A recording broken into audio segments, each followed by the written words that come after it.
People don't usually remember the kindest person in the room. They remember the person they couldn't take advantage of.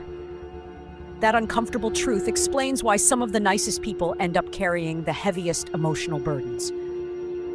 They say yes when they want to say no. They apologize for things that aren't their fault.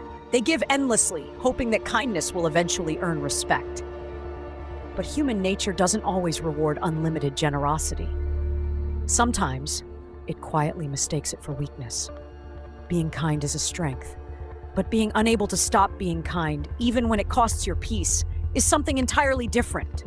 The dark side of being too nice isn't that people dislike you. It's that they slowly begin to expect your sacrifice as normal.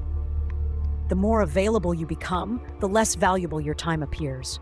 The more you tolerate disrespect, the more others assume you'll continue accepting it. This isn't a cynical view of the world. It's an observation repeated throughout history and psychology. Robert Greene often explores how people respond to confidence, boundaries, and perceived strength, rather than good intentions alone. Carl Jung warned that ignoring your shadow, the part of yourself capable of saying no, expressing anger, and protecting your interests, doesn't make you morally superior. It simply leaves you defenseless. Even Stoic philosophy teaches that virtue isn't passive obedience. It's disciplined wisdom.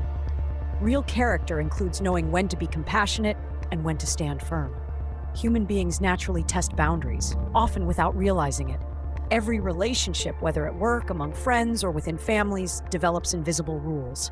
If you constantly give without limits, people unconsciously adjust their expectations. What was once appreciated becomes assumed. This is known as the normalization effect. Extraordinary kindness slowly becomes the minimum standard. There's also the psychology of scarcity. We instinctively value what isn't endlessly available. Time, attention, and respect become meaningful when they have limits. Someone who is always available can unintentionally signal that their own priorities don't matter. Ironically, saying yes to everything often leads others to value you less, not more. Another hidden force is reciprocity. Healthy relationships involve balanced giving and receiving.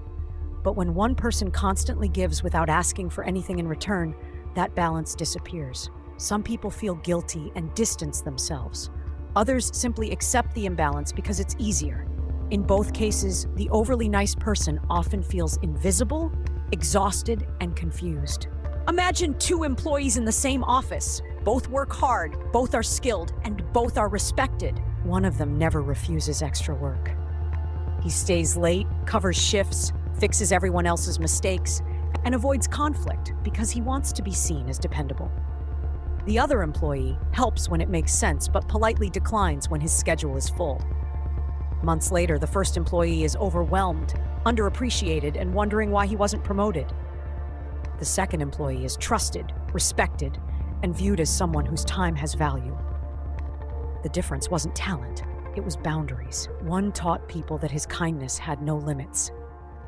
The other taught people that respect was the price of access.